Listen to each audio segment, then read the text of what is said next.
I remember the first year I was up here, I discovered that they had mummers, and I wasn't too sure exactly what mummers were, or mumming, because down in Kerry we have this tradition called the Wren Boys, which we call the Ran Boys, kind of a tradition going back hundreds, maybe 1,000 years, of people dressing up and going out on Stephen's Day and celebrating the nullig of the Christmas, and they just enjoy themselves, play music and things like that. This is still a very, very strong tradition down in Kerry.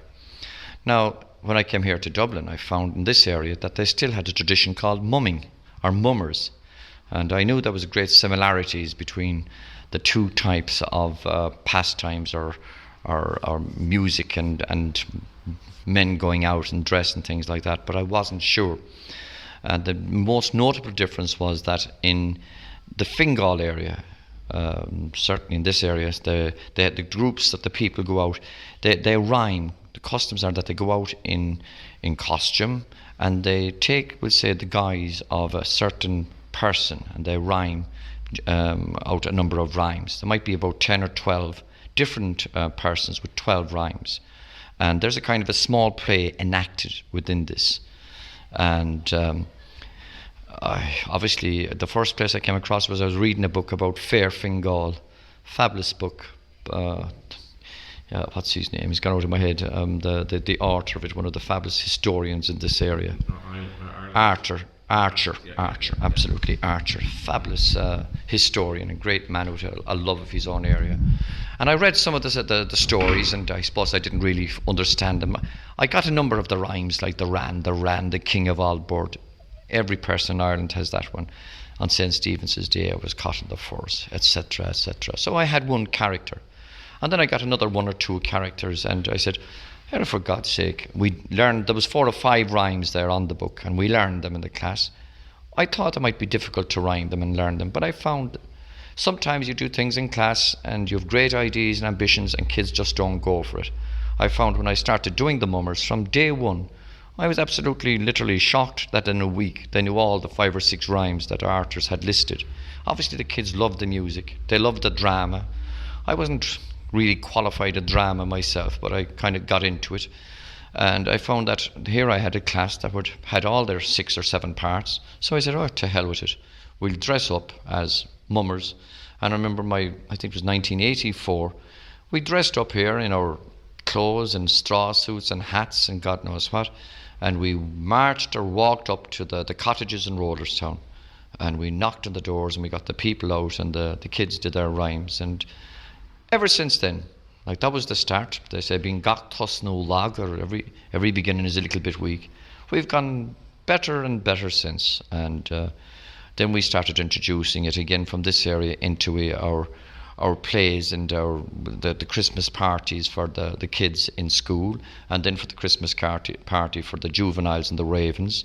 And it has now kind of snowballed that when they have a mummers ball up in the centre, the Heritage Centre up in the Knoll, we were invited this year up to the Heritage Week up in Swords, the Rolestown Mummers, and it just has going on from strength to strength. And really that was I think it was a great thing to happen in the area again. Something that I just accidentally came across, found the local, and it's amazing, I found some of the local lines, and I'd ask a kid to do it, and then I'd come back the day after and say, sir, you've got the wrong lines. My dad said they were different, or my granddad said they were different in his time. So it was funny, I started picking up more lines. However, in the end, I found that I had about 7 characters and about 30 children. And from a mathematical point of view, it didn't work out. I then had to start to add a couple of mummers on myself. And I kind of just wrote a couple of lines here and there for the children. Again, the mummers really tell a story, and it's a kind of a historical story, a social story of what's happening in the area. The mumming word itself means, I think it's a very old French word, which means to dress up in disguise, that no one knows you. I had to find out, why did people go mumming and things like that? Basically, they went mumming, or what is mumming? It's as old as time begins, and it comes back to the basic kernel idea of man trying for maybe one day in the year to get out, to get free of himself, to break out, dress up, act the Umadon or the Egypt, and to say lines, just breaking out. Even back in Roman times, they used to allow the slaves one day in the year to enjoy themselves. And it's some of the books that I've read to have come back to these things, or even come back even to early Christian times, when people were took a day off to enjoy themselves. Eventually they brought this nickel play. It's believed that the Mummers play, came back maybe even from the Crusades, back into Europe, back into England, from England back into Ireland. And it's a kind of a thing that, it's a very informal thing. You don't have a stage. People knock on the door and they shout, "Here, is there any bit of room here? I want to make, like, I'm Jimmy the Rhymer. Give me a room in here and I'll make me rhyme."